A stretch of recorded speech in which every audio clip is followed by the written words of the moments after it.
हितेश नाम का लड़का एक बहुत बड़े तथा अमीर घर से रिश्ता रखता था।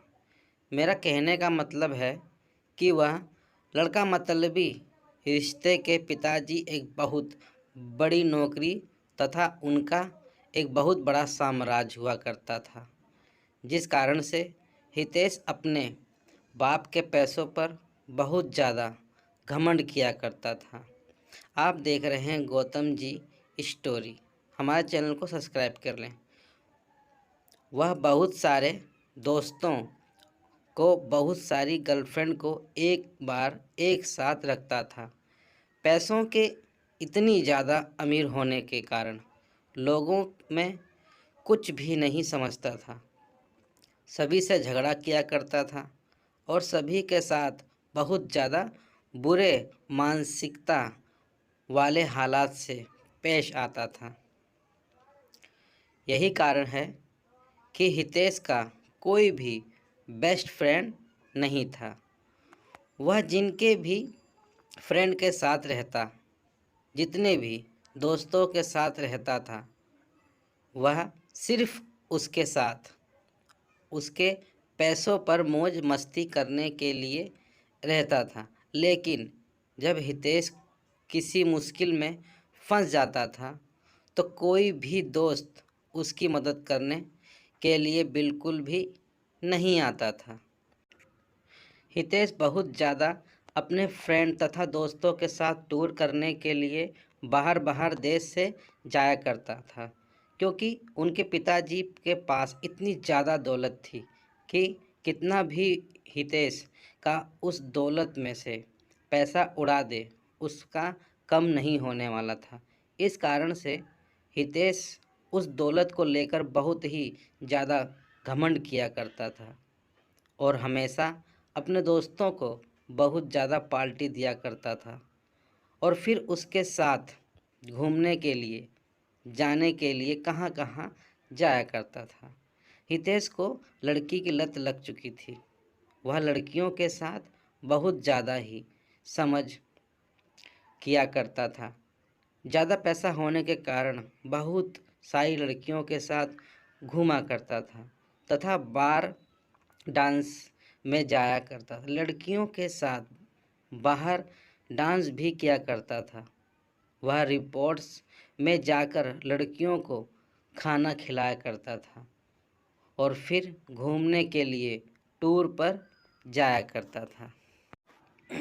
एक दिन जब हुआ, किसी कारण से अपनी छत पर टहल रहा था। उसके घर के सामने एक छत पर एक कहाँ से और बहुत ज़्यादा खूबसूरत लड़की टहल रही थी। हितेश अपने पैसों के दम पर सोचा कि चाहे कोई भी लड़की हो, अगर हितेश एक बार इशारा कर दे तो कोई भी लड़की उसके आगे अपनी एटीट्यूड को नहीं रखेगी। लेकिन वह एक अच्छे परिवार से बिलोंग करती थी। वह लड़की ऐसी वैसी लड़की नहीं थी जो किसी की पैसों को देखकर उसके साथ चला जाए। उस लड़की को हंसाने के लिए हितेश बहुत तरह से उसको लालच देने का प्रयास करता था, लेकिन वह लड़की ऐसी वैसी लड़की बिल्कुल भी नहीं थी। किसी की बातों में आ जाए, हितेश चाहे जितने लोगों को, जितनी लड़कियों को उसके पास भेजता था बोलने के लिए, लेकिन वह लड़की बिल्कुल भी बात मानने के लिए तैयार नहीं थी। हितेश लड़की के लिए मानो जैसे पागल हो जा रहा था, क्योंकि हितेश के अंदर इतना एटीट्यूड था कि अगर वह लड़की ना कर दिया तो उसमें बहुत ज़्यादा गुस्सा आ गया था। हितेश सोच रहा था जिस कारण से भी वह लड़की मना कर रही है, हम चाहे जितना भी पैसा उसे दे देना कि अपने साथ घूमने पर मजबूर कर देंगे। एक भी नहीं, पैसे कितनी लड़कियां फ्रेंड को उसके घर भेजने के लिए कहती है, लेकर जाओ। उस लड़की को बोलो जितना पैसा लेना, जितना खाना है, जितना घूमना है मेरे से ले लो, लेकिन मेरे साथ घूमने के लिए तैयार हो जाओ। लेकिन किसी भी परिस्थिति में लड़के तैयार होने पर आज ही नहीं हो रहे थे। इस बात को सुनकर हितेश को बहुत ज़्यादा गुस्सा आ रहा था। अब धीरे धीरे हितेश बिल्कुल भी बदलने लगा था। हितेश काम उस लड़की के अलावा कोई भी लड़की नहीं दिखती थी। जितनी भी लड़की के साथ हितेश घूमा करता था, अब वह उन लड़कियों से बिल्कुल भी दूर हो चुका था।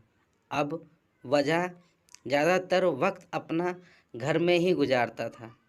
जब वह लड़की अपनी छत पर आया करती तो हितेश अपनी चाहत से उस लड़की को निगारने का प्रयास करता था, मानने का प्रयास भी बहुत करता था, लेकिन शायद उस लड़की को हितेश के बारे में पूरी जानकारी होगी।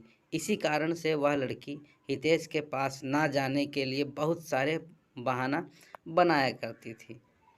उस लड़की के पिताजी एक सरकारी विभाग में कार्य कर रहे थे, जिनका ट्रांसफ़र होने के बाद वह हितेश के घर के पास वाले अपार्टमेंट में रहने के लिए आया था। वह लड़की दूर से आने के कारण उसका कोई भी दोस्त नहीं था। लड़की कहीं घूमने के लिए भी नहीं जाया करती थी, क्योंकि घूमने के लिए उसका कोई सहेली नहीं थी। नया होने के कारण अकेले घूम भी नहीं पा रही थी। ऐसे तो वो ज़्यादातर लड़कियां अच्छे स्वभाव की नहीं थी, जिस कारण से उसे लड़कियों को कोई भी सहेली पसंद नहीं आ रही थी। जैसे ही उस शहर में उसे केदारी 3 महीने गुना गया, उसके ट्रांसफ़र अब किसी दूसरी जगह हो गया था। ऐसे ही हितेश बहुत ज़्यादा दुखी रहने लगा था, क्योंकि वह जिसे प्यार करता था कभी भी उसे वह बात नहीं कर सका था। जैसे ही इस बात की जानकारी हितेश को हुआ, बहुत ज़्यादा दुखी हुआ और सोचने लगा कि मेरी क्या गलती है कि मुझे वह लड़की आज तक सही से देखा भी नहीं। लेकिन माना कि था उस शहर से अलग। अंतिम दिन था। हितेश आता था कि उस लड़की से मुलाकात करके कुछ बात किया जाए। जब वह लड़की बाहर जा रही थी तो हितेश नहीं जा रहा था। जैसे ही लड़की देखा तो हितेश रुक गया हुआ। एक लड़की हितेश के पास आ पहुंची और हितेश को वह कह रही थी कि मुझे आपसे कुछ बात करना है। वह लड़की है, देश को कहता है कि आपके अंदर पैसों की बहुत ज़्यादा घमंड है और अपने बहुत सारी लड़कियों की ज़िंदगी को बर्बाद किया है, जिस कारण से भगवान तुम्हें यह सज़ा दिया है कि कोई भी अच्छी लड़की तुम्हें मिलना तो दूर की बात है, तुम्हें देखेगी भी नहीं। ऐसा कहकर माना कि आगे बढ़ जा रही थी। हितेश मन ही मन अपने आप को कोसता रहता। हितेश सोचता है कि जो मेरे पास इतने पैसे हैं और कोई अच्छी लड़की नहीं मिली, मेरे पास इतने पैसों की क्या क्या कर सकते हैं। यह बात बिल्कुल सच है दोस्तों। पैसा जितना भी हो, मनुष्य को कभी भी अपने पैसों पर बिल्कुल घमंड नहीं करना चाहिए। पैसा चाहे जितना भी हो जाए, आपके कैरेक्टर को नहीं सुधार सकता। यदि आपके पास बहुत ज़्यादा पैसा है तो उसे संभाल के रखी हुई अच्छी चीज़ों में उपयोग करें।